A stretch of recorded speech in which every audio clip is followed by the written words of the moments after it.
Hey, RCA Church family, I hope you're having a wonderful day and looking forward to a great weekend. We are right here at RCA Church as we're looking forward to our Sunday service at 10:30 a.m. online and in person. I hope that you will join us. But I've got a word for you today, and that word is inside. You know, I know that the summer is not here yet, but when it gets here and it gets really hot, a lot of us are going to stay inside. And we place value on things a lot of times inside, right? I know outside is great, but we like the inside.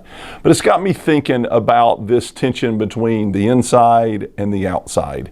You know, Jesus kind of addressed this during his ministry. He talked to people about things that are on the outside, things that are on the inside. And of course, I'm not talking about outside the house or inside the house. I'm talking about, you know, from within us or from outside.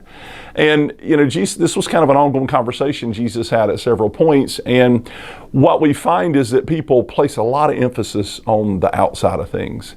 You know, it's kind of like as long as the outside of the car looks good, the inside can be wrecked, right? As long as the outside of the house looks good, the inside can be a mess. As long as you present well in public and you've got nice clothes and your hair is styled or whatever, your bank account can be a wreck, right? Like there's a lot of times there's this inconsistency between what's really going on the inside and that front that we present to those around us on the outside. You know, Jesus read the Pharisees' mail on this in Mark chapter 7. We see in verse 21, he says, "For from within, out of the heart of man come evil thoughts, sexual immorality, theft, murder, adultery, coveting, wickedness, deceit, sensuality, envy, slander, pride, foolishness. All these evil things come from within, and they defile a person."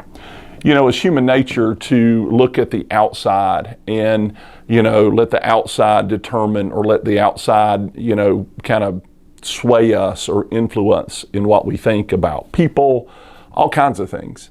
But I love what God said about David, that man looks at the outward appearance, but God looks at the heart. I think that was the prophet Samuel that said that.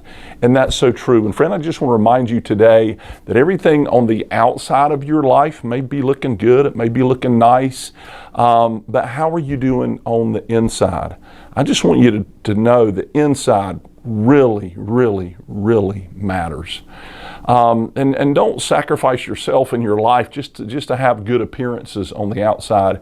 Jesus loves you so much that he loves your soul.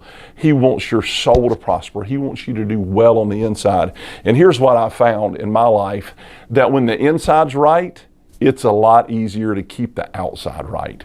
So I just want to encourage you with this word and look at yourself in the mirror, but not just the surface, not just the outside. Look deep into your own eyes, look deep into your own heart. Be honest with yourself about how you're doing on the inside, because I want you to know we serve a God who can deal with the mess on the inside. And I hope you'll come and join us on Sunday to hear more about this, about how this tension between the inside and the outside as we go back to the life and ministry of Jesus in Mark chapter 7 and we deal with this truth. Until then, I hope you have a great weekend. We'll see you Sunday morning at 10:30.